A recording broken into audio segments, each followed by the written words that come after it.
দর্শক স্বাগত জানাচ্ছি আমাদের নিয়মিত আয়োজনে এখন প্রকাশ অনুষ্ঠানে। আজকে আমরা যে বিষয়ে কথা বলতে চাই সেটি হচ্ছে বাংলাদেশ নিয়ে আজকে আমরা কথা বলবো। গোটা আয়োজন আপনাদের সাথে আছি আমি মোস্তফা কামাল স্বপন। শুরুতে যদি এভাবে একটু বলতে চাই যে ছাত্র জনতার অভ্যুত্থানে 15 বছরে কর্তৃত্ববাদী সরকারের পতন হওয়ার দ্য ইকোনমিস্টের বর্ষসেরা খেতাব পেয়েছে বাংলাদেশ। পেছনে ফেলেছে এক যুগের বেশি রক্তক্ষয়ী গৃহযুদ্ধ থেকে পরিত্রাণ পাওয়া দেশ সিরিয়াকে। ব্রিটিশ সাময়িকীর প্রতিবেদন বলছে ডক্টর ইউনূসের নেতৃত্বাধীন অন্তর্বর্তী সরকারের সামনে অসংখ্য চ্যালেঞ্জ রয়েছে, যদিও সরকারের কার্যক্রমকে আশাব্যঞ্জক বলছে দ্য ইকোনমিস্ট। এদিকে দেশ সেরার এমন খেতাবকে অন্তর্বর্তী সরকারের জন্য অর্জন বলছেন অনেকেই। তবে কিছু সংস্কার শেষে দেশকে নির্বাচনের মাধ্যমে গণতান্ত্রিক ধারায় ফেরানোর আহ্বানও জানিয়েছেন সংশ্লিষ্টরা। মূলত এসব বিষয় নিয়ে আজকে আমরা কথা বলতে চাই। গোটা আয়োজন জুড়ে আপনাদের সাথে আছি আমি মোস্তফা কামাল স্বপন। স্টুডিওতে এ বিষয়ে কথা বলার জন্য আমি নিমন্ত্রণ জানিয়েছি তিনজনকে। শুরুতে রয়েছেন হাসনাইন খুরশেদ সূচি, সিনিয়র সাংবাদিক, রয়েছেন ডক্টর খন্দকার গোলাম মোয়াজ্জেম, গবেষণা পরিচালক সিপিডি, সহযোগী অধ্যাপক আলামিন, আর্থিক খাত বিশেষজ্ঞ। তিনজনকে স্বাগত জানাচ্ছি।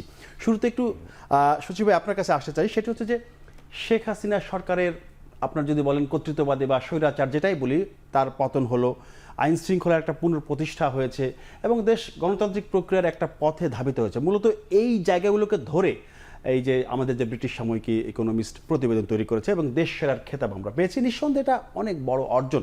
শুরুতে ছোট করে এই অর্জন সম্পর্কে একটু মন্তব্য আপনার জানতে চাচ্ছি। ধন্যবাদ স্বপন। জি, নিঃসন্দেহে এটা অনেক বড় অর্জন।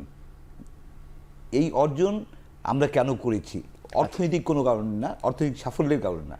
আমরা এবার যে এই অর্জন, এটা হচ্ছে আমরা গত 15.5 বছরের যে কর্তৃত্ববাদী ফ্যাসিস্ট শাসনের অবসান গত 5ই আগস্ট ঘটেছে, সেই সাফল্যের কারণে।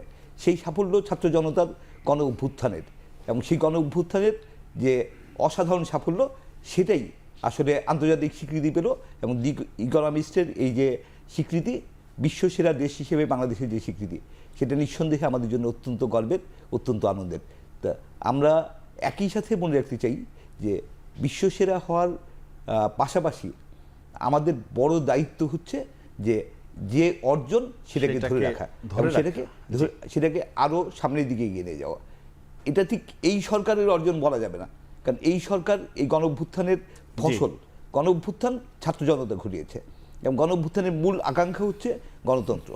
তো গণতন্ত্রের দিকে আমরা যত দ্রুত যেতে পারবো, যত দ্রুত আমরা নির্বাচিত সরকার নিয়ে আসতে পারবো, দেশে প্রতিষ্ঠা করতে পারবো, এবং একই সাথে যে রাষ্ট্র সংস্কারের যে আকাঙ্ক্ষাগুলো, সেই আকাঙ্ক্ষাগুলো যত দ্রুত আমরা বাস্তবায়ন করতে পারবো, তার ভেতর দিয়ে আসলে আমরা সেজন্য দরকার একটা মানে রাজনৈতিক একটা সরকার ক্ষমতা আসা দরকার, নির্বাচন দরকার। সেই চ্যালেঞ্জগুলো তো আমাদের রয়েছে, সেগুলো নিয়ে কথা বলবো। আমি একটু যেতে চাই খন্দকার গোলাম মোয়াজ্জেম আপনার কাছে। সেটি হচ্ছে যে প্রতিবেদনে আমরা দেখলাম বা গণমাধ্যমে যেটা এসেছে, যে আপনার ধনী দেশ হিসেবে বা সুখী দেশ হিসেবে বা নৈতিক শ্রেষ্ঠত্বের অধিকারী, এইসব বিষয় বিবেচনা আনা হয়নি। গত 12 মাসের একটা হিসেব করা হয়েছে উন্নয়ন, সেই জায়গাগুলোতে ফোকাস করে এই খেতাবটা দেওয়া হয়েছে।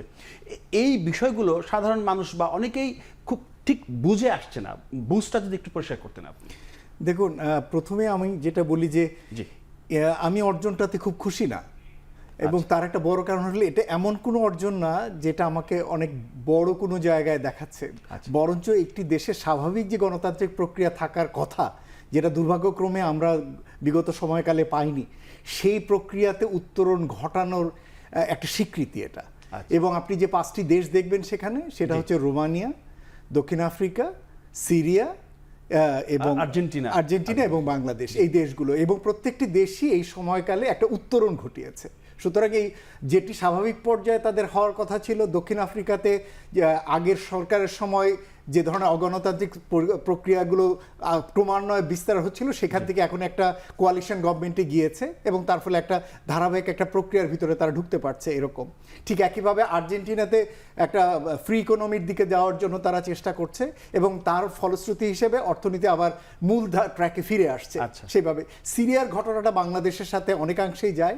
প্রায় 42 বছরের একটি পরিবারের শাসন থেকে বেরিয়ে এসে তারা এখন একটা গণতান্ত্রিক উত্তরণের প্রক্রিয়ার দিকে রয়েছে।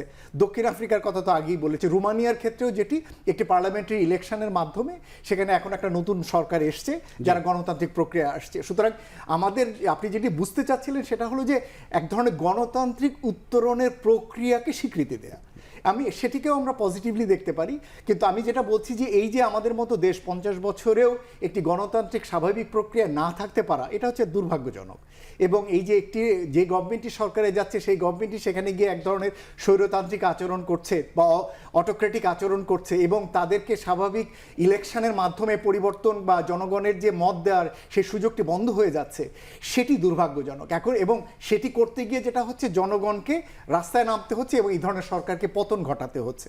সুতরাং সেটির এক ধরনের স্বীকৃতি দিতে হচ্ছে এই প্রক্রিয়ার মাধ্যমে যে এই ধরনের একটা অগণতান্ত্রিক সরকারকে সরিয়ে দিয়ে আবার যাতে গণতন্ত্রের উত্তরণ হয়, সেটির স্বীকৃতি। আসবে আপনার কাছে। আমি একটু যেতে চাই সহযোগী অধ্যাপক আলামিন, আপনি যদি একটু বলেন যে মজ্জেন স্যার বললেন যে মানে গণতন্ত্রহীনতার যে একটা ব্যাপার ছিল, এটা আমাদের জন্য দুর্ভাগ্য ছিল, এরকম কয়েকটা শব্দ তিনি বলেছেন, দুর্ভাগ্যজনক শব্দ। ওই জায়গাটা একটু বলবেন, সেই সাথে বলবেন যে আইন শৃঙ্খলা পুনঃপ্রতিষ্ঠা, এই জায়গাটাকেও ফোকাস করা হয়েছে। এই যে আমরা খেতাবটা পেলাম, তো এখনকার যে অবস্থা এবং এই যে দুর্ভাগ্যজনক গণতন্ত্রহীনতা, সেই জায়গা থেকে উত্তরণ এবং আইন শৃঙ্খলার পুনঃপ্রতিষ্ঠা, আবার শব্দ আমি রিপিট করলাম, ওই জায়গাটা একটু আপনার কাছে জানতে চাচ্ছি। ধন্যবাদ আপনাকে। আমাদের দুজন আলোচক অনেক প্রেক্ষাপটটা বর্ণনা করেছেন। আমি যদি তাদের সাথে বলতে চাই তাহলে বলবো যে সত্যিকার অর্থেই কিন্তু আমাদের প্রশাসনে কিন্তু কাঙ্ক্ষিত যেই সংস্কারটা প্রয়োজন ছিল, প্রশাসন কিন্তু সেই আগের মতোই রয়ে গেছে। যার সাথে কানেক্টেড আমাদের পুলিশের অনেকেরই কিন্তু ডিজেপিয়ারে চলে গেছেন, যারা বিভিন্ন সময় ল এনফোর্সিং এজেন্সির সাথে ওপেনলি বিভিন্ন কাজের সাথে জড়িয়েছিলেন। তাহলে আইন শৃঙ্খলার যে জায়গাটা আমরা দীর্ঘদিন কিন্তু পুলিশের অ্যাবসেন্স দেখেছি, কিছু কিছু এখন আমরা দেখছি, বা অন্যান্য অনেক জায়গায় যেই কথাগুলো আমরা বলছি, প্রতিটা জায়গায় কিন্তু আসলে তাদের যে একটা স্ট্রং যে পলিটিক্যাল ব্যাকগ্রাউন্ড নাই, সেই নেসেসিটিকেই বারবার বলছে। কারণ যেহেতু তারা সরাসরি কিন্তু কোনো ধরনের আন্দোলন বা মুভমেন্ট যেটা বলি তার সাথে জড়িত ছিলেন না, তারা হচ্ছে তাদের একটা বেনিফিশিয়ারি এই কারণে, কারণ ছাত্র জনতার ডিমান্ডের কারণেই তারা এসছেন। বাট এর পেছনে যে ছাত্রদের বঞ্চনার শিকার, যেটা কোটা বৈষম্য থেকে শুরু হয়ে পরবর্তীতে এক দফায় যে সরকার পতনে চলে যায়, এর মধ্যে কিন্তু অনেক ছাত্র জনতা তাদের প্রাণ দিয়েছে। ছাত্রদের সাথে কিন্তু সকল শ্রেণী পেশার মানুষ এসছে, কারণ দীর্ঘ সময় ধরে একটা মানুষ দেখছি সে তার ভোট দিতে পারছে না, ভোটের অধিকারটা তার নিশ্চিত নাই। আর আইন আদালতে কি হয়েছে আমরা দেখেছি, একটা রায় কেউ ডিফারেন্টভাবে দিলে তাকে দেশ ছাড়া হতে হয়েছে।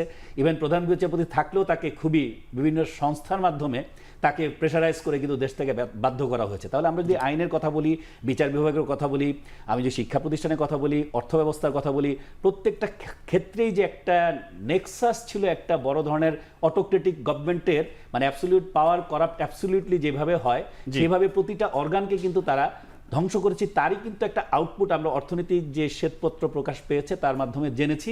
অনেকগুলো সেক্টরকে তারা প্রায়োরিটি দিলেও কিন্তু রাষ্ট্রীয় যে বড় বড় মেগা প্রজেক্টের যে দুর্নীতির কথাগুলো আসছে, বিভিন্ন জায়গায় যে জিনিসগুলো, আর্থিক যে বিশৃঙ্খলা, ব্যাংকিং খাত নিয়ে এসছে, শেয়ার বাজার নিয়ে এসছে, তার মানে আপনি যদি চিন্তা করে দেখেন যে একটা দেশে যদি ওই ধরনের গণতান্ত্রিকহীনতার মধ্যে চলতো, তাহলে বাংলাদেশ একটা অন্ধকারের জায়গায় চলে যেত। এবং বিশেষ করে আমাদের দেশের সার্বভৌমত্ব কিন্তু একটা প্রশ্নের সম্মুখীন হয়ে গিয়েছিল, কারণ আমরা অনেকগুলো চুক্তি বাংলাদেশের সাথে, আমার পার্শ্ববর্তী দেশের সাথে আমরা করেছি, যে চুক্তিগুলোর কিন্তু অনেক কিছুতে আমরা দেখেছি যে বাংলাদেশ এখানে শুধু লুজারি হয়েছে।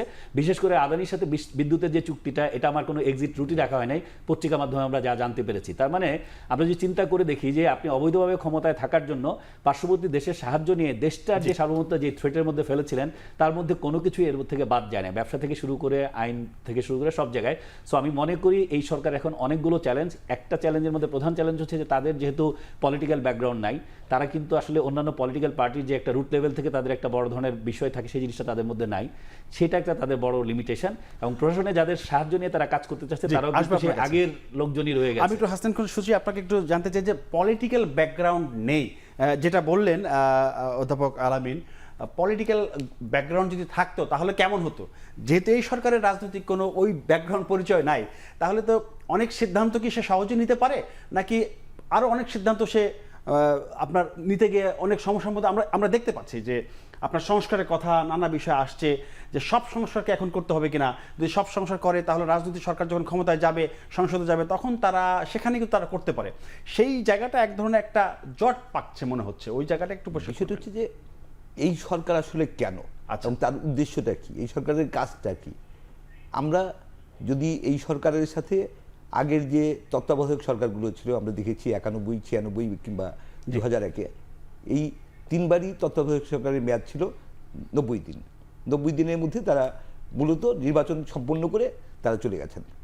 এই সরকার কি আমরা তত্ত্বাবধায়ক সরকার বলি না, বা অন্তর্বর্তী সরকার, বা হাইকোর্টের রায়ে বলা হয়েছে বিশেষ ব্যবস্থার সরকার।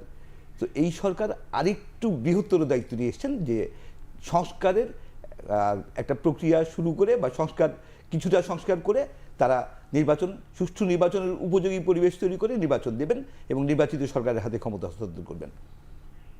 এই সরকার যে দায়িত্ব নিয়েছে সেই দায়িত্ব কতটা ব্যাপক মাত্রায় বাস্তবায়ন করবেন, বা বাস্তবায়নটা আসলে কে করবে, সেই জায়গায় কেন যেন একটা অস্পষ্টতা তৈরির চেষ্টা হচ্ছে, আমার কাছে খুব স্পষ্ট না।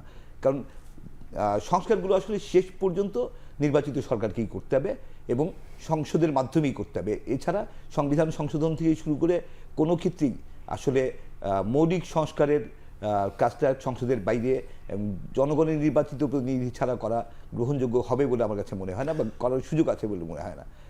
জি, একটু আমি যেতে চাই গোলাম মজুম আপনার কাছে, যে মানে এই সরকার ধরেন আইন শৃঙ্খলা নানা বিষয়ে কথা আছে, তারা ব্যবস্থা নিচ্ছে, চেষ্টা চালাচ্ছে, দিন শেষে খুব আশাব্যঞ্জক কিছু আমরা দেখতে পাচ্ছি না। যে বিষয়টা আসলে সহজ করে বলা দরকার, কঠিন কথা, যে অর্থনৈতিক যে সংস্কারের কথা বলা হচ্ছে, বা এই যে আমাদের অর্জন, সব মিলিয়ে যে অর্থনৈতিক একটা চ্যালেঞ্জ, মানে এই সরকারের সামনে বড় চ্যালেঞ্জটা কি? সাদা চোখে দেখা যায় যে একটা নির্বাচন করবে, সেই নির্বাচন যে দল জিতবে একটা সরকার গঠন করবে, কিন্তু অর্থনৈতিক সংস্কার তো চট করে বললেই তো আসলে হয় না। তো এই সরকারের সামনে তো অর্থনৈতিক সংস্কার একটা বড় একটা চ্যালেঞ্জ। সেই চ্যালেঞ্জ যে জায়গাটায় আমরা ঠিক কতটা এগোতে পারলাম, মানে কোনো দেখুন, প্রথমত হচ্ছে যে এই সরকারের মধ্যে যারা রয়েছেন তাদের ব্যাপারে আমাদের প্রশ্ন নেই, কেননা তারা ব্যক্তি হিসেবে তারা প্রত্যেকেই তাদের জায়গা থেকে তাদের সততা, দক্ষতা হয়তো রয়েছে। প্রশ্নটি হচ্ছে যে তারা একটি টিম হিসেবে, যেটা অন্তর্বর্তী সরকার বা অন্তর্বর্তী সরকারের যে পরিষদ বলা হচ্ছে, তারা টিম হিসেবে কতটুকু তারা ডেলিভার করতে পারছেন, এবং তারা যে ধরনের চ্যালেঞ্জগুলোর মধ্যে পড়ছেন সেই চ্যালেঞ্জগুলোর মধ্যে থেকে কিভাবে তারা অর্থনীতিকে যে গতিতে রাখা দরকার, সংস্কার রাখা দরকার, সেটি তারা কতটুকু করতে পারছেন। দুর্ভাগ্যবশত সাধারণত আমাদের মতো দেশগুলোতে অর্থনীতির মূল দণ্ডটি হচ্ছে বেসরকারি খাতের হাতে। সুতরাং বেসরকারি খাত যতক্ষণ পর্যন্ত না এই ধরনের পরিস্থিতিতে সম্মুখবর্তী হবে, সরকারের পক্ষে এককভাবে আসলে এই ধরনের একটা অর্থনীতি অনেক এগিয়ে নিয়ে যাওয়া কষ্টকর। যেহেতু এক ধরনের আইন শৃঙ্খলা পরিস্থিতির ক্ষেত্রে এখনো পুরোপুরি স্বাভাবিক অবস্থা আসেনি, বিভিন্ন ধরনের অনিশ্চয়তা রয়ে গিয়েছে, রাজনৈতিক অনিশ্চয়তা বলে অন্যান্য অনিশ্চয়তা রয়ে গেছে, ফলে এই কারণে বিনিয়োগও একরকমের কিছুটা স্থবির। এই সমস্ত কারণে কিন্তু বেসরকারি খাত খুব বেশি এগুচ্ছে না, ফলে সেই অর্থে বিনিয়োগ বা কর্মসংস্থানের জায়গাতে খুব যে গতিবৃদ্ধি হয়েছে সেটি বলা যাবে না। তবে হ্যাঁ, যে পূর্ববর্তী সরকার যে ধরনের একটি বিধ্বস্ত অবস্থায় রেখে গিয়েছিলেন, সেইখান থেকে উত্তরণের একটা চেষ্টা কিন্তু খুব ভালোভাবে রয়েছে। যেমন আমরা দেখতে পাচ্ছি যে অর্থ মন্ত্রণালয় সম্পর্কিত উপদেষ্টা বা গভর্নর মহোদয় যিনি রয়েছেন, তারা কিন্তু বড়ভাবে চেষ্টা করছেন যে ধরনের একটা ধ্বংসস্তূপের ভিতরে ছিল সেখান থেকে কিভাবে এটাকে ধীরে ধীরে স্বাভাবিক গতিতে নিয়ে আসা যায়। যেমন আমরা দেখতে পাচ্ছি যে বৈদেশিক লেনদেন সংক্রান্ত যে সমস্ত বিষয়গুলো, এগুলো আগের থেকে অনেকটা স্বস্তিদায়ক অবস্থায় এসছে। এখনো স্বাভাবিক অবস্থায় আসা বলা যাবে না, কিন্তু অনেকটা স্বস্তিদায়ক অবস্থার দিকে যাচ্ছে। ব্যাংকিং খাতে যে ধরনের অনাচার হয়েছে সেখান থেকে এটাকে ফিরিয়ে আনার জন্য বিভিন্ন রকমের উদ্যোগ চলছে। সবচেয়ে ফল পাওয়া যাচ্ছে তা না, এবং বিভিন্ন রকমের সামাজিক চাপও রয়েছে এদের উপরে কঠোর সিদ্ধান্ত নেবার বিপক্ষে। সেই জায়গায় তারা নিতে পারছেন না হয়তো, কিন্তু তাদের একটা ঐকান্তিকতা রয়েছে সেখানে। সেই জায়গাটার ক্ষেত্রে যেটা বলার বিষয়, আমি যেটা বলবো সেটা হচ্ছে যে এই সরকারের উচিত হবে তাদের টার্গেটগুলোকে লিমিট করে নিয়ে আসা। অনেক দীর্ঘমেয়াদী অনেক বড় বড় টার্গেট বা বড় বড় সংস্কারের লক্ষ্যগুলোকে না করে বরঞ্চ উচিত হবে একটি সুষ্ঠু নির্বাচনকে সামনে রেখে যে ধরনের সংস্কারগুলো করাটি নিতান্তই জরুরি, এর ভিতরে তারা তাদের ভিশনটুকুকে কমিয়ে আনেন। কারণ শুরুতে অনেক ধরনের কথা শোনা গিয়েছিল, কিন্তু এত কিছু আসলে এখন যেরকম সময় লাইন আমরা দেখতে পাচ্ছি, টাইম লাইন দেখতে পাচ্ছি, তাতে এত কিছু করা আসলে সম্ভব হবে না। বরঞ্চ উচিত হবে একটি নির্বাচিত সরকার যাতে এসে একটা সুস্থ পরিবেশ পায়, এবং তাতে এসে এই অর্থনীতি যে ধরনের ভঙ্গুর অবস্থা ছিল সেখান থেকে তাকে যদি কিছুটা স্বাভাবিক অবস্থায় নতুন সরকারকে দিয়ে দেওয়া যায়, তাহলে সেই সরকার তার জনগণের ম্যান্ডেট নিয়ে যেহেতু এর ভিতরে সংস্কারের বিভিন্ন রকমের রিপোর্টগুলো তৈরি হয়ে যাবে, এগুলোকে ব্যবহার করে তারা যতটুকু গ্রহণ করা যায় ততটুকু করে তারা সামনের দিকে এগোবে। স্যার আপনি ব্যাংকিং খাত নিয়ে বললেন, আমি একটু আলামিন স্যার আপনাকে জানতে চাচ্ছি যে একদম সাদামাটা একটা প্রশ্ন, ধরেন আমি পার্সোনালি 5 লাখ টাকা লোন নিতে চাই, হ্যাঁ, আমার এই লোন দেওয়ার ক্ষেত্রে আমার যে কত রকমের কাগজপত্র ব্যাংক চাচ্ছে এবং কত রকমের যে আমাকে কোয়ারি করছে, সব কিছু কোয়ারি করার পরে যাচাই বাছাই হওয়ার পরে আমাকে হয়তো কিছু টাকা লোন দিচ্ছে, কিন্তু আমাদের চোখের সামনে দেখলাম যে ব্যাংকিং খাতে একদম লুটপাট হয়ে গেছে। তা আমাকে সামান্য লোন দেওয়ার ক্ষেত্রে এত কোয়ারি, আর এই যে কোটি কোটি শত শত কোটি টাকা চলে গেল, সেই জায়গার কোয়ারিগুলো আসলে কারা করলো, কিভাবে হয় এই কোয়ারিগুলো? দেখুন, এখন হেড থেকে যখন আপনাকে ইনস্ট্রাকশন দেওয়া হবে, ওই অনুযায়ী যখন আপনি যাকে যে ফলোয়ার, ধরেন সাইনিং অথরিটি হিসাবে আপনি সাইন করেছেন, আপনি কিন্তু ফেসে গেলেন, বাট যিনি ওরাল ইনস্ট্রাকশন দিল এটা করো, তখন কিন্তু সে না করলে তার চাকরি চলে যেত, করে যাওয়াতে সে ফেসে গেছে। তার মানে পুরো ব্যাপারটাই ছিল কিন্তু একটা নেক্সাস। যারা যে কাজটা করেছে, ধরেন আমরা সবচেয়ে বড় গ্রুপ যদি বলি, এখানে এস আলম গ্রুপ এখানে প্রাতিষ্ঠানিকভাবে নিয়েছে, পুঁজিবাজার থেকে নিয়েছে আমাদের সালমান এফ রহমান সাহেব, একদম পরবর্তীতে যে বিষয়গুলো এসছে, বা অন্যান্য আরো যদি ছোটখাটো বলি আমরা, ই ভ্যালি, ই অরেঞ্জ, হ্যাঁ, ডেস্টিনি, হলমার্ক, সার্বিকভাবে যদি আপনি অর্থনীতি পুরো ব্যাপারটা যদি চিন্তা করেন, তাহলে ওই জায়গায় যখন কাজ করে তখন চটপটিওয়ালার দোকানকেও আপনি 127 কোটি টাকা লোন দিচ্ছেন, কিভাবে পেপার ওয়ার্কস করছেন, কিভাবে তৈরি করছেন সেটা আপনি জানেন। হোয়ারাস আপনি স্যালারি এগেন্সে 3 লাখ টাকা লোন নিতে গেলেও আপনার অনেক কাগজপত্র দেখা হয়।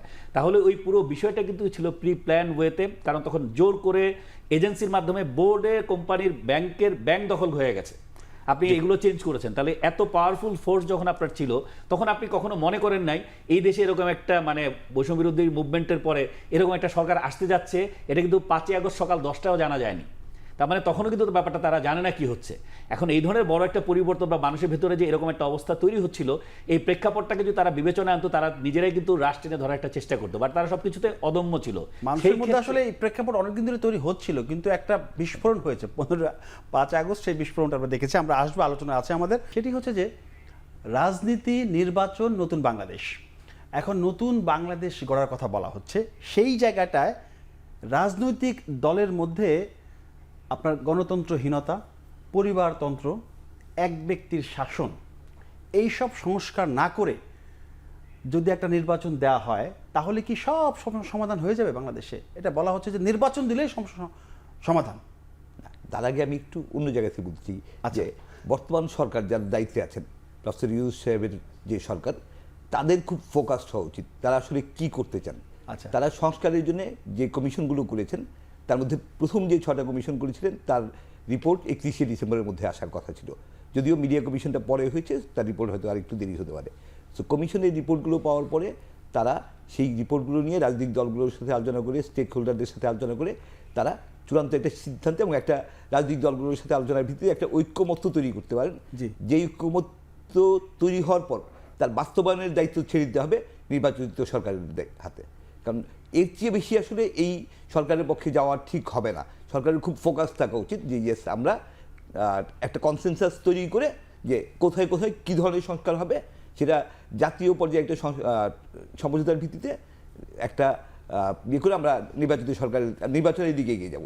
সেটা যদি হয়, আমি বিশ্বাস করি প্রফেসর ইউনূস যেটা বলেছেন যে 25-এর শেষ দিকে নির্বাচন, সেটা শেষ দিকে কেন, 25-এর অক্টোবর নভেম্বরেই নির্বাচন হতে পারে, অলমোস্ট শেষ দিকে, এবং সেটাই হওয়া উচিত। এর চেয়ে বেশি দীর্ঘায়িত করলে বিভিন্ন দিক থেকে চ্যালেঞ্জ আসলে অনেক বেশি বেড়ে যাবে। এর মধ্যে তো কিন্তু ডক্টর ইউনূস তো বলেছিলেন যে 2025 সালের শেষের দিকে অথবা 2026 সালের প্রথমার্ধে, কিন্তু পরের দিন কিন্তু প্রেস সচিব বলেছেন যে 2026 সালের 30 জুনের মধ্যে অথবা এর কাছাকাছি সময়ের মধ্যে নির্বাচন। এই জায়গায় আমি একটু কথা বলতে চাই, সেটা হচ্ছে যে প্রধান উপদেষ্টা যখন জাতির উদ্দেশ্যে ভাষণ দেন, আমরা সেটাই আসলে গ্রহণ করতে চাই। এবং প্রেস সেক্রেটারি আর প্রেস অ্যাডভাইজার এক জিনিস না। So press secretary is an official, একজন কর্মকর্তা হিসেবে তার আসলে এখতিয়ার আছে কিনা যে তিনি প্রধান উপদেষ্টার বক্তব্যের সংশোধনী দিচ্ছেন। আমরা খুব সারপ্রাইজ হই বিষয়গুলো নিয়ে, যে আমরা কি গুলিয়ে ফেলছি কিনা বা তারা গুলিয়ে ফেলছেন কিনা, যে কার কী ভূমিকা। সেই জায়গায় খুব স্পষ্টভাবে আমি বলতে চাই যে প্রফেসর ইউনূস প্রধান উপদেষ্টা হিসেবে জাতির উদ্দেশ্যে দেওয়া যে বক্তব্য, সেটাকে আমরা গ্রহণ করতে চাই তার বক্তব্য হিসেবে। অন্য কারো কোনো বক্তব্য আমরা কনসিডার করতে চাই না। তো প্রধান উপদেষ্টার বক্তব্যের মধ্যে দুটো অপশন ছিল, একটা হচ্ছে যে 25-এর শেষ দিকে অথবা 26-এর প্রথমার্ধে বা মাঝামাঝি। তো আমরা মনে করি যে 25-এর শেষ ভাগ, সেটি আসলে অনেক বেশি সময় হয়ে যাচ্ছে, এত সময় লাগার কথা না। যেটা বিএনপি বারবার বলছে যৌক্তিক সময়, মানে এর চেয়ে যৌক্তিক সময় বলার চাইতেও যে আসলেই কতটা দরকার। যে আমি 91, 96 এবং 2001-এর সরকারগুলোর কথা রেফারেন্স হিসেবে বলতে চাচ্ছি যে সেই সরকারগুলো কিন্তু সুষ্ঠু নির্বাচনী পরিবেশ তৈরি করে 90 দিনের মধ্যে নির্বাচন দিয়ে বিদায় নিয়েছিলেন। তো এই সরকার যেহেতু সংস্কারের বিষয়গুলো যোগ হয়েছে, যিনি প্রায় মানে গত আগস্ট থেকে শুরু করে এই পর্যন্ত যদি ধরি আমরা, আসলে অনেক বেশি সময় পাচ্ছেন। তো এই সময়ের মধ্যে সব সংস্কার আমরা করে ফেলবো এরকম বেশি উচ্চাভিলাষী হতে গিয়ে শেষ পর্যন্ত যদি কোনো কিছুই না দিতে পারেন, সেটা আসলে ইউনূস স্যারের জন্য অনেক দুঃখজনক হবে এবং তার প্রতি সারা জাতির যে শ্রদ্ধা, যে সম্মান, যে আস্থা, সেখানে হয়তো হতাশার বিষয় হবে, সেটা আমরা আশা করি না। তো তাদের বুঝতে হবে যে তাদের পক্ষে আসলে কতটা কী করা সম্ভব। খুব ফোকাস থেকে তারা যদি জাতীয় ঐক্যমত্য তৈরি করে, সংস্কারের বিষয়ে জাতীয় ঐক্যমত্য তৈরি করে নির্বাচনের দিকে যান এবং অক্টোবর নভেম্বরের মধ্যে নির্বাচন দিয়ে নির্বাচিত সরকারের হাতে দায়িত্ব দিয়ে দেন যে সংস্কার যে সিদ্ধান্ত সেটা বাস্তবায়নের জন্য, সেটাই আসলে যৌক্তিক হবে। কিন্তু এর পাশাপাশি রাজনৈতিক দলগুলোর দায়িত্ব হচ্ছে তাদের নিজেদের তৈরি করা পরিবারতন্ত্র বললাম, গণতন্ত্রহীনতা, রাজনৈতিক দলের ভিতরে গণতন্ত্র, দলের কার্যক্রমে ব্যক্তির শাসন। আমরা বারবার একটা ভয়ের কথা শুনি যে আওয়ামী লীগ বিদায় নিয়েছে, নতুন কেউ স্বৈরাচার হয়ে দেখা দেবে কিনা। সেক্ষেত্রে বিএনপিকে নিয়েও সংশয় আছে, জামাতকে নিয়েও পরিবারতন্ত্র থেকে আসছে ওই জায়গাটাই পরিবারতন্ত্র। এবং পরিবারতন্ত্র শুধু না, জামাতের পরিবারতন্ত্র নাই, কিন্তু জামাতকে নিয়েও বিভিন্ন রকম সংশয় আছে। আচ্ছা, অন্যান্য রাজনৈতিক দলগুলোর নিয়েও অনেক রকম সংশয় আছে। সো রাজনৈতিক দলগুলো আসলে মানুষের পারসেপশন খুব স্ট্রংলি ম্যাটার করে, যে মানুষের মধ্যে বিশ্বাস তৈরি করে যে নির্দিষ্ট যে প্রত্যেক রাজনৈতিক দলের জন্য যে সেই দল ক্ষমতায় গিয়ে আওয়ামী লীগের মতন স্বৈরাচার হবে না, সেই বিশ্বাসটা মানুষের মধ্যে তৈরি করতে হবে। আপনি নিশ্চয়ই শুনেছেন যে নাগরিক কমিটি তারা একটা রাজনৈতিক দল আনতে যাচ্ছে। আমরা যতটুকু শুনেছি তারা এর মধ্যে 100টি কমিটি করেছে, 400 কমিটি করবে, জেলা, উপজেলা এবং ওয়ার্ড পর্যায়ে তারা যেতে চাচ্ছে। এখন একটু প্রশ্ন এইভাবে করতে চাই যে এই শিক্ষার্থীদের একটি অংশ কিন্তু সরকারের সাথে আছে, আবার ওই শিক্ষার্থীদের আরেকটি অংশ তারা দল গঠন করছে, নির্বাচনে যাবে, ফলে কেমন জানি একটু ক্রস কানেকশন হয়ে যাচ্ছে। আমি একটু অন্যভাবে বলি, শিক্ষার্থী, আমরা যে আন্দোলনের মধ্যে যে শিক্ষার্থীদের দেখেছি, আচ্ছা, সেই শিক্ষার্থীদের একটা অংশ হচ্ছে যারা সরকারে আছে বা সরকারের বাইরে আছে। এই শিক্ষার্থীদের মধ্যে একটা বিশাল বড় অংশ ছিল জাতীয়তাবাদী ছাত্রদল, ইসলামী ছাত্র শিবির এবং অন্যান্য ছাত্র সংগঠনগুলো। তারা কি সরকারের সাথে, সরকারের ভেতরে আছে? না, সরকারের প্রতি সবার সমর্থন আছে, কিন্তু সরকারের ভেতরে আসলে তারা নাই। তো যখনই তারা তাদের দলীয় জায়গায় চলে যাচ্ছে, তাদের প্যারেন্ট পলিটিক্যাল পার্টির সাথে পার্টির হয়ে কাজ করছে, তখন কিন্তু আসলে ছাত্র বলতে বা শিক্ষার্থী বলতে আমরা কাদের কথা বলতে যাচ্ছি, সেই জায়গাটায় প্রশ্ন চলে আসে।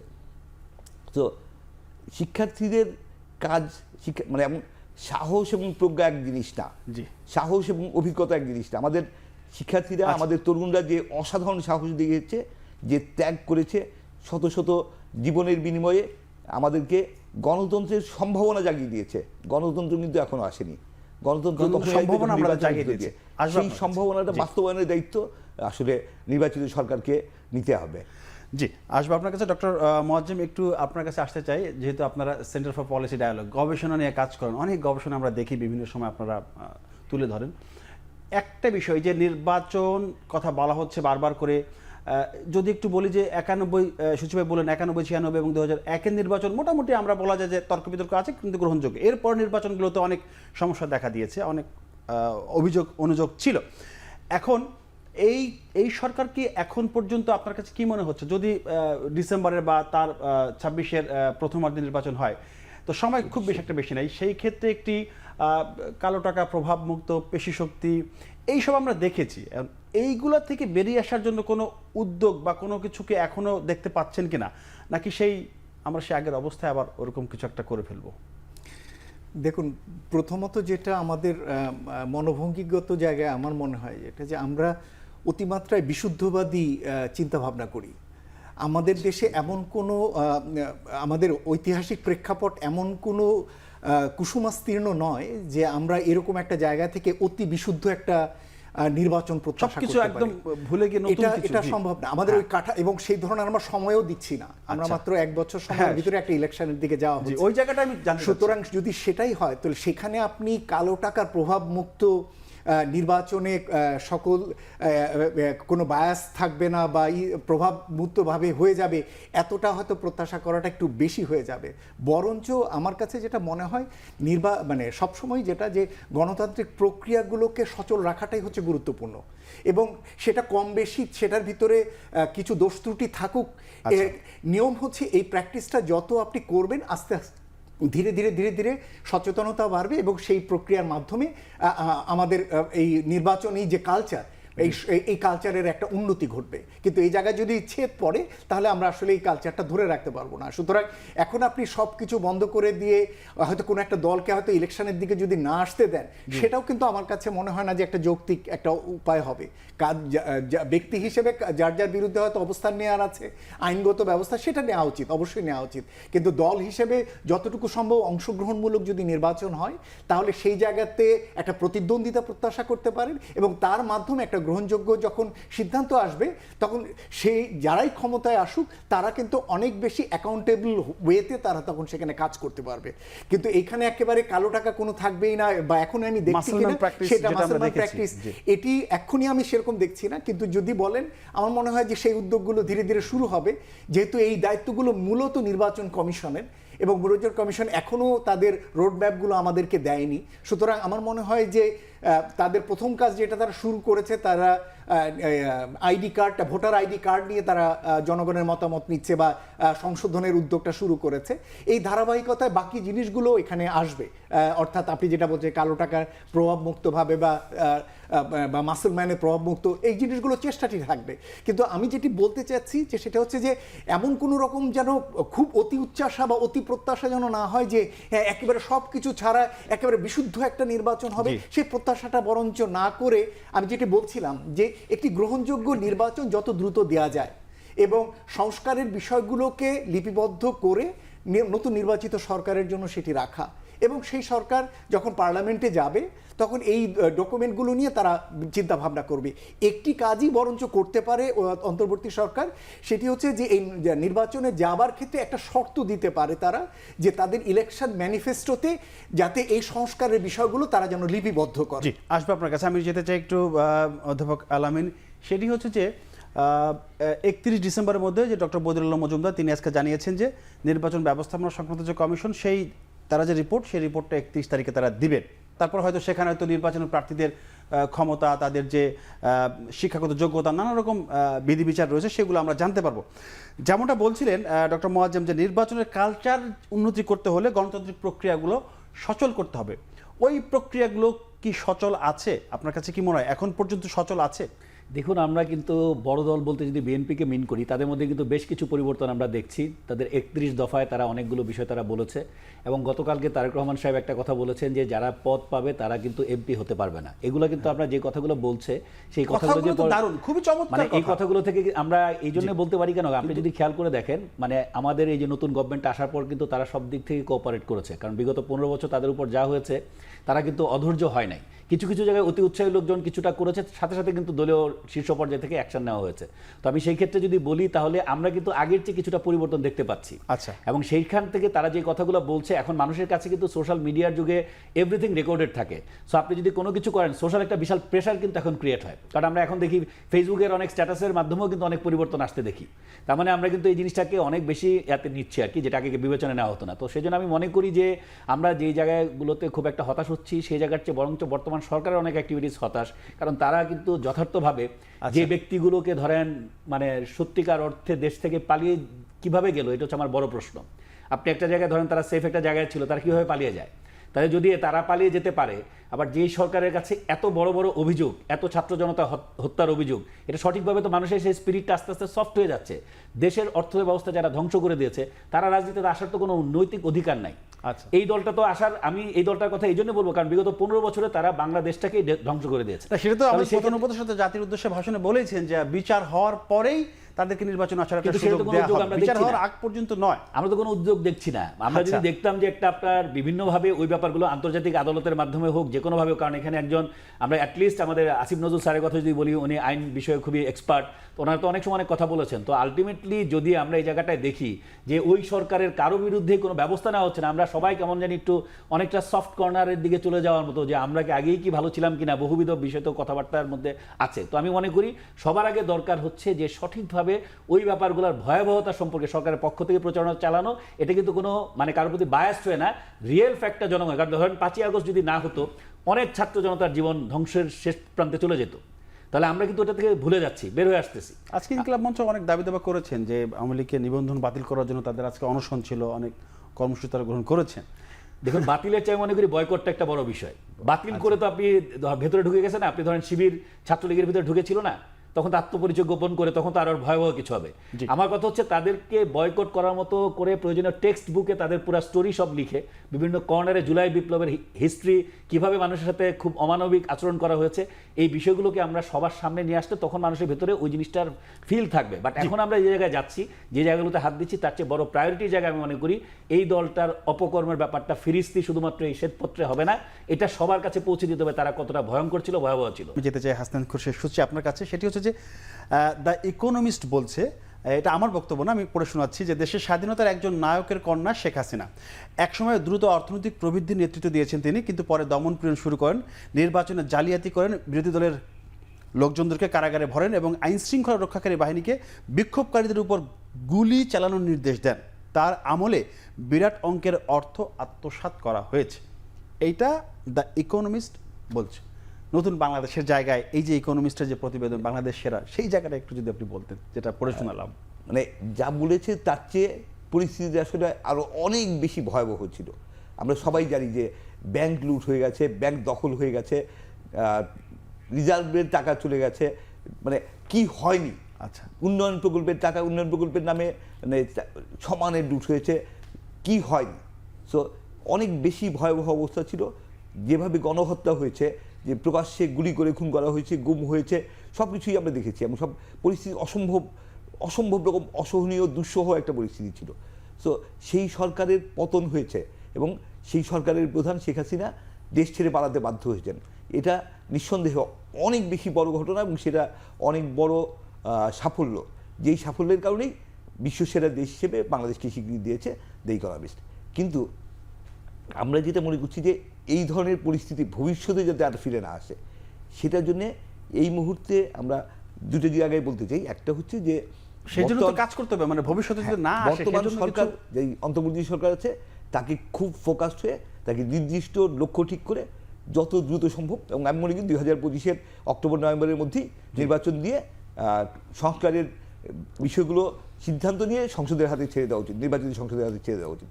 আর তার চেয়ে বেশি ইম্পর্টেন্ট, যে কারণ এই সরকারের মেয়াদ হয়তো আর 1 বছর, কিন্তু এরপরে যারা 5 বছরের জন্য নির্বাচিত হবেন বা যারা এরপরে দেশ পরিচালনা করবেন, সংসদ সদস্য হিসেবে আসবেন, তাদের কাছে আমরা কি আশা করব? তাদের অতীত নিয়ে অনেক প্রশ্ন আছে, তাদের যারাই সবগুলো দলেরই অতীত নিয়ে অনেক প্রশ্ন আছে, মানুষের মধ্যে অনেক সংশয় আছে এবং মানুষ একটা কথা বারবারই আসছে, বা যে আমরা এক স্বৈরাচারের বদলে আরেক স্বৈরাচার যাতে জন্ম না হয়, সেখানে রাজনৈতিক দলগুলোর দায়িত্ব হচ্ছে যে তাদের মানুষের আস্থা অর্জন করতে হবে, মানুষের মধ্যে সেই বিশ্বাসটা তৈরি করতে হবে যে যে দলগুলো এখন কাজ করছে, যে সক্রিয়, যে বিএনপি হোক, জামাত হোক বা অন্যান্য রাজনৈতিক দল, তারা কেউ স্বৈরতান্ত্রিক মানসিকতা বা স্বৈরতান্ত্রিক চর্চা লালন করবে না বা প্রয়োগ করবে না নির্বাচিত হলে। সেই জায়গাটা আমরা মানুষ আশ্বস্ত হতে চাই, সেখানে মানুষকে আশ্বস্ত করার দায়িত্ব তাদের। আরেকটা বিষয় হচ্ছে যে আমরা কিংস পার্টি গড়ার প্রক্রিয়া বিভিন্ন সময় দেখেছি, মানে এই ধরনের প্রক্রিয়া এবারও হচ্ছে কিনা এটা নিয়ে মানুষের মধ্যে অনেক সংশয় আছে।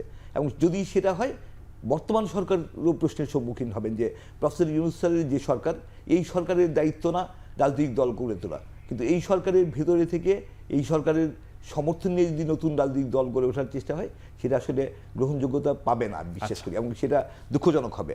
তো এই ধরনের একটা পরিস্থিতিতে রাজনৈতিক দলগুলোর, শিক্ষার্থীদের, বৈষম্য বিরোধী ছাত্র আন্দোলনের সাথে যারা জড়িত যে নেতৃত্ব, তাদের সবারই অনেক দায়িত্ব আছে এবং দায়িত্বটা দেশের প্রতি, দেশের মানুষের প্রতি। সেই দায়িত্ব সম্পর্কে আমরা সবাই যাতে আরো অনেক বেশি সচেতন থাকি। আসবো আপনার কাছে যদি সুযোগ থাকে, সময় থাকে, যেতে চাই একটু ডক্টর মজুম আপনার কাছে। সেটি হচ্ছে যে আপনি অর্থনীতির মানুষ, একটু অর্থনীতির একটা প্রশ্ন করি। সেটা হচ্ছে অর্থনীতিকে স্থিতিশীল করার যে জায়গাটা, ওই স্থিতিশীল করার লক্ষ্যে এই অন্তর্বর্তী সরকার 4 মাসের যে তাদের যে ভূমিকা, 4-5 মাসের যে ভূমিকা, সেটিকে আশাব্যঞ্জক হিসেবে দেখছেন দ্য ইকোনমিস্ট, মানে এই পত্রিকাটা, এই সাময়িকীরা দেখছে যে এটা বড় আশাব্যঞ্জক এই 4 মাসে তাদের যে ভূমিকা, বিশেষ করে অর্থনৈতিক স্থিতিশীলতার ক্ষেত্রে। আসলে কি আশাব্যঞ্জক? দেখুন, মানে এই সরকারকে শুরু করতে হয়েছে অনেক বড় একটা নেগেটিভ জায়গা থেকে, এমন না যে একটা স্বাভাবিক জায়গা থেকে শুরু করে এগিয়ে নিয়ে যাওয়ার কাজ। এখনও সে পুরনো সরকারের সময় যে সমস্ত বড় রকমের ঘাটতি আছে সেটি মেটাতেই হিমশিম খেতে হচ্ছে, পরে না হয় ভালোর দিকে যাওয়া। সুতরাং এই যে পুরনো জঞ্জাল দূর করা, পুরনো আবর্জনা থেকে নিয়ে আসা, স্বাভাবিক অর্থনীতিতে গতিতে নিয়ে আসা, এটি সহজ কথা না, কিন্তু এটা অনেক চ্যালেঞ্জিং একটা কাজ। তো সেই জায়গাটির ক্ষেত্রে আন্তরিকতা, আমি আবার বলেছি, আন্তরিকতার অভাব নেই, কিন্তু সেই জায়গাতে ফল কতটুকু পাওয়া যাচ্ছে সেটা দেখবার বিষয়। কিছু কিছু ক্ষেত্রে তো আমি ফল দেখতেই পাচ্ছি। যেমন আমি বৈদেশিক লেনদেনের ক্ষেত্রে যে ধরনের উদ্যোগগুলো নেওয়া হয়েছে, এর ফলে আমি দেখতে পেয়েছি যে কারেন্ট অ্যাকাউন্ট ব্যালেন্স আগের থেকে ইমপ্রুভ করেছে, ট্রেড ব্যালেন্স ইমপ্রুভ করেছে, রিজার্ভের পরিস্থিতি যতটা নেগেটিভ হয়ে যাবে বলা হয়েছিল ততটা নেগেটিভ হয়নি। যেভাবে ভাবা হয়েছিল যে টাকার বিনিময় হার যতটা অবমূল্যায়িত হয়ে যাবে ভাবা হয়েছিল ততটা কিন্তু অবমূল্যায়িত, ফলে এই জায়গাগুলোতে কিন্তু একটা গুরুত্বপূর্ণ অগ্রগতি হয়েছে। কিন্তু তার বিপরীতে গিয়ে যদি বলি ব্যাংকিং খাতের ক্ষেত্রে কি অনেক বেশি উন্নতি করতে পেরেছে কিনা, বলা যাবে যে না, এখনো হয়তো সেভাবে করতে পারেনি। এবং সেই জায়গাটার ক্ষেত্রে যত বোল্ড স্টেপ নেওয়া দরকার ছিল সেটি নেওয়ার ক্ষেত্রে এই সরকার দ্বিধান্বিত, সেটি দেখা যাচ্ছে। আবার যদি বলেন যে মূল্যস্ফীতির ক্ষেত্রে সরকারের ভূমিকা কি, সেই জায়গাটি মোটেই সন্তোষজনক না। আমার কাছে এখনো মনে হয়েছে যে আগে যিনি বাণিজ্য উপদেষ্টা ছিলেন এবং নতুন যিনি বাণিজ্য উপদেষ্টা, উভয়ই সমস্যাটি ধরতে পারছেন না।